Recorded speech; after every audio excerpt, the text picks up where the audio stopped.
3500 നിന്ന് ഏറ്റവും കുറഞ്ഞ ഏത് സംഖ്യ കുറച്ചാൽ ആ സംഖ്യയെ 23 കൊണ്ട് നിശേഷം ഹരിക്കാം. നിശേഷം ഹരിക്കുക എന്ന് പറഞ്ഞാൽ കംപ്ലീറ്റ്ലി ഡിവിസിബിൾ. 3500 നമുക്ക് 23 കൊണ്ട് നിശേഷം ഹരിക്കാൻ പറ്റില്ല. അതായത് 3500 23-ൻ്റെ ഗുണിതമല്ല, 3500 23-ൻ്റെ മൾട്ടിപ്പിൾ അല്ല. അപ്പോൾ 3500 നിന്ന് ഏറ്റവും ചെറിയ ഏത് സംഖ്യ കുറയ്ക്കുമ്പോഴാണ് അത് 23-ൻ്റെ മൾട്ടിപ്പിൾ ആവുക, അല്ലെങ്കിൽ 23 കൊണ്ട് നിശേഷം ഹരിക്കാൻ പറ്റുക എന്ന് നമ്മൾ കാണണം. അതിനായിട്ട് 3500-നെ 23 കൊണ്ട് ഹരിക്കുക.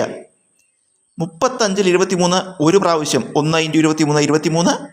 35-ന്ന് 23 കുറച്ചാൽ 12 വരും. അടുത്ത അക്കം 0 ഇറക്കിയിട്ടു. 120-ൽ 23 5 തവണ, 5 × 23 115.